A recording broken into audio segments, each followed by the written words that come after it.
दिन भर का थका मांदा वो नौजवान जब रात जाकर बिस्तर पर सोया तो शैतान उसके सिरहाने आकर खड़ा हो गया। और शैतान के सिरहाने खड़े होने की वजह यह थी कि शैतान ने रात ही पक्का इरादा कर लिया था कि आज इस नौजवान को मैं नमाज़े फजर में उठने नहीं दूंगा। वो नौजवान दिन भर का थका मांदा था, गहरी नींद में वो सो गया। शैतान मुसलसल उसके सिरहाने खड़ा उसका पहरा देता रहा। जैसे ही अजान फजर का वक्त हुआ, शैतान ने फौरन उस नौजवान के पैर दबाने शुरू कर दिए। जैसे ही अजान की आवाज उसके कानों से टकराई, वो नौजवान उठने की तैयारी में लग गया। शैतान ने पैर छोड़ा, फौरन भागकर उसके सिरहाने गया और उसके सर को सहलाना शुरू कर दिया। वो चाहता था कि आज इसे नमाज़े फजर से मैं गाफिल कर दूं।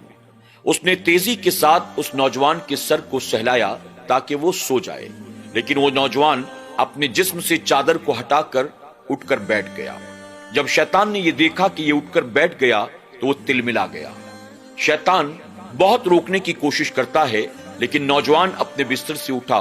उसने ताजे पानी से वजू किया और उसके बाद अपने लिबास को तब्दील किया और नमाज अदा करने के लिए अपने घर से मस्जिद के रास्ते की तरफ चल पड़ा। शैतान, जिसने घर में बहुत रोकने की कोशिश की लेकिन कामयाब न हो सका, वो तिलमिला कर उसके घर से निकलता है। रास्ते में एक जगह बहुत ज्यादा अंधेरा था।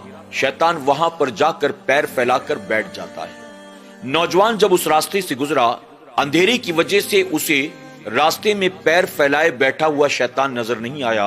उसे ठोकर लगी और वो जमीन पर गिर गया। जब जमीन पर गिरा, उसके हाथ में धूल मिट्टी लगी, उसके कपड़े भी मैले हो गए।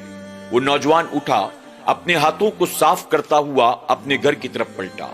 शैतान मुस्कुराया ये सोचकर कि जालिम, मैं पहले ही तुझे सुला रहा था। मैंने तेरे पैर दबाए, मैंने तेरा सर सहलाया, रात भर तेरे सिरहाने में खड़ा रहा, इसलिए नहीं कि मैं तेरा नौकर हूं, बल्कि इसलिए कि मैं तुझे नमाज से गाफिल कर दूं। लेकिन तू नहीं माना, इसलिए मजबूरन मुझे तुझे जमीन पर पटकना पड़ा। अगर तू पहले ही मान जाता तो ये नौबत ना आती। आखिरकार गिरने के बाद अब अपने घर वापस जा रहा है, यानी तू नमाज से गाफिल हो गया। ये सोचकर शैतान दिल ही दिल में खुश हो रहा था। लेकिन वो नौजवान अपने घर वापस आया। आने के बाद उसने अपने मैले कपड़े उतारे, फिर से ताजे पानी से वजू किया।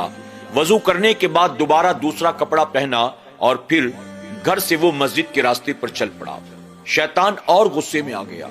उसने दूसरी मर्तबा फिर से वही अंधेरे में पैर फैलाया और दोबारा उस नौजवान को जमीन पर गिरा दिया। दूसरी मर्तबा भी उसके कपड़े मैले हो गए और हाथ में भी धूल मिट्टी लग गई। वो नौजवान दोबारा उठा और पलटकर अपने घर की तरफ चला। शैतान अब ये सोचकर मुस्कुरा रहा था कि 2 मर्तबा हो गया, अब तो ये पलट कर नहीं आएगा। अब यकीनन पहली बार के मुकाबले ज्यादा जोर से गिरा है, अब जरूर नमाज को छोड़ेगा और घर जाकर सो जाएगा। वो नौजवान पलटकर अपने घर आया। उसने फिर से कपड़े तब्दील किए, दोबारा हाथ मुंह साफ किया और फिर मस्जिद की तरफ चल पड़ा। पहले 2 मर्तबा जिस मकाम पर वो नौजवान टकरा कर जमीन पर गिरा था, अब जब वो वहां पहुंचा तो वहां रास्ते में कोई अपने हाथों में उसके लिए चिराग लेकर खड़ा था।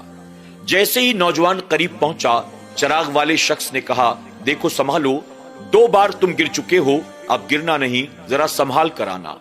वो नौजवान के आगे आगे चिराग लेकर रास्ता बताता रहा और रास्ते भर कहता रहा, जरा संभाल कर आना, जरा देख कर आना। जब वो दोनों मस्जिद तक पहुंच गए, चिराग वाला शख्स मस्जिद के दरवाजे पर खड़ा रहा। नौजवान मस्जिद के अंदर दाखिल हो गया। उसने पलट कर देखा कि चिराग वाला शख्स मेरे साथ नहीं आया, बल्कि वो बाहर दरवाजे पर खड़ा है। तो उसने उससे मुखातिब होकर कहा, मेरे भाई, तुम यहां तक मेरे साथ आए हो, आओ अंदर आ जाओ, तुम भी आकर नमाज फजर अदा कर लो। चिराग वाले शख्स ने कहा, जाओ तुम नमाज अदा करके आओ, मैं यहां तुम्हारा इंतजार करता हूं। उस नौजवान ने कहा, अल्लाह ताला ने तमाम ईमान वाले आकिल व बालिग मर्द औरत पर 5 वक्त की नमाज को फर्ज किया है। तुम मेरे साथ मस्जिद के दरवाजे तक तो आए, लेकिन नमाज पढ़ने को नहीं आते, आखिर क्या बात है? जिस तरह नमाज मुझ पर फर्ज है, इसी तरह तुम पर भी फर्ज है, आओ आकर नमाज फजर अदा कर लो। इस पर वो चिराग वाला शख्स कहने लगा, अल्लाह ताला ने नमाज को हर ईमान वाले मर्द औरत पर फर्ज किया है। सुनो, न मैं मुसलमान हूं और न ही मैं कोई इंसान हूं, बल्कि मैं तो शैतान हूं। जब नौजवान ने यह सुना तो हैरान रह गया।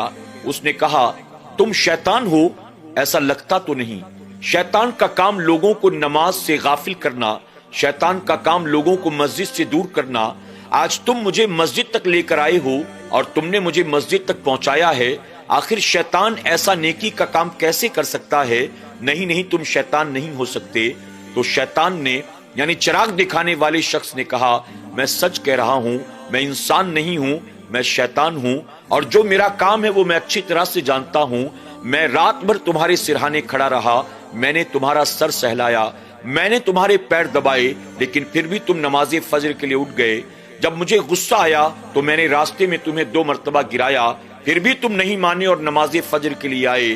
جانتے ہو میرا کام ہے تمہیں نمازوں سے غافل کرنا، لیکن آج میں تمہیں مسجد تک کیوں لے کر آیا ہوں؟ اس کی وجہ یہ ہے کہ میں نے تمہیں نماز سے روکنے کے لیے جو کچھ بھی کیا اس میں میں نے اپنا ہی نقصان کیا. میں نے تمہیں سلانا چاہا لیکن تم نماز فجر کے لیے اٹھ گئے. اللہ تعالیٰ کو تمہارا یہ اٹھنا اتنا پسند آیا کہ اللہ تعالیٰ نے تمہارے بستر سے اٹھنے، تازہ پانی سے وضو کرنے کی وجہ سے تمہاری تمام تر گناہوں کو معاف کر دیا. اللہ نے بخشش پانے والوں میں تمہارا شمار فرما دیا. جیسے ہی مجھے پتا چلا مجھے غصہ آ گیا. میں تو تمہیں نماز فجر سے غافل کرنے آیا تھا اور کہاں تم جنتی بن گئے. اس لیے میں نے تمہیں راستے میں ٹھوکر مار کر گرا دیا تاکہ میں تمہیں نماز سے تو کم سے کم روک لوں. لیکن تم پلٹے، گھر گئے، وضو کیا، کپڑے بدلے، پھر سے نکلے. اللہ کو تمہارا یہ عمل اتنا پسند آیا کہ اس عمل کے عوض اللہ نے تمہارے ماں باپ کی بخشش فرما دی. اب مجھے اور غصہ آ گیا کہ کہاں تو تمہیں نماز سے روکنے آیا تھا اور کہاں تم اور تمہارے ماں باپ جنتی بن گئے. اس لیے میں نے دوبارہ تمہیں زمین پر گرایا. جب دوبارہ گرنے کے بعد تم گھر گئے، پلٹے، وضو کر کے واپس اپنے گھر سے نکلے. اللہ کو تمہارا یہ عمل اتنا پسند آیا کہ اللہ نے تمہارے تمام بھائیوں بہنوں کی بھی بخشش کر دی. اب میں یہ سمجھ گیا تھا کہ اب تمہیں روکنے میں میرا خود کا نقصان ہوتا ہے، اس لیے میں نے چراغ دکھا کر تمہیں مسجد تک پہنچا دیا. میرے دل میں یہ ڈر پیدا ہو گیا کہ کہیں تیسری مرتبہ میرے گرانے سے نہیں بلکہ کسی ٹھوکر کی وجہ سے تم زمین پر گر گئے اور گر کر پھر گھر گئے اور تیار ہو کر پھر نکلے. اللہ کہیں تمہارے اس عمل کی وجہ سے پوری بستی والوں کی بخشش نہ کر دے. اس لیے میں نے طے کر لیا کہ تمہیں روکنے میں تو میرا اپنا نقصان ہو رہا ہے، بلکہ بہتر ہے کہ میں تمہیں اطمینان کے ساتھ مسجد تک پہنچا دوں. اگر میں نے پہلے ہی تمہیں نہ روکا ہوتا تم جاتے 2 رکعت نماز پڑھ کر آتے، کم سے کم یہ انعامات تو تمہیں نہ ملتے. میں نے تمہیں روک کر خود اپنا نقصان کیا ہے، اس لیے تم جیسوں کو روکنے میں بھلائی نہیں بلکہ میرا اپنا نقصان ہے. اللہ اکبر. ناظرین اکرام، آپ دیکھیں شیطان نمازوں سے غافل کرنے کے لیے ہر انسان کو بہلاتا پھسلاتا ہے.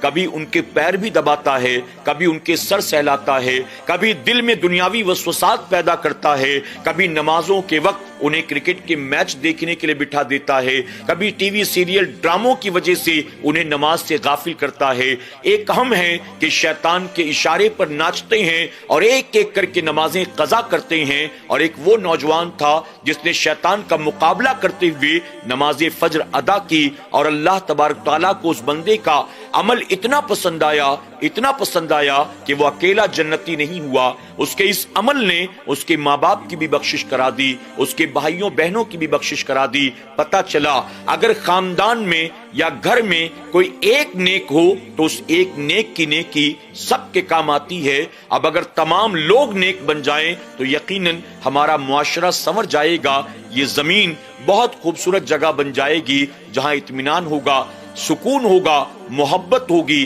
عزت ہوگی، اللہ کی رحمت اور رزق میں برکت ہوگی. اللہ ہمیں آپ کو سب کو اس نوجوان کے قصے سے سبق حاصل کرنے اور شیطان کا مقابلہ کرتے ہوئے اپنی ایک ایک نماز کی حفاظت کرنے کی توفیق عطا فرمائے. آمین یا رب العالمین.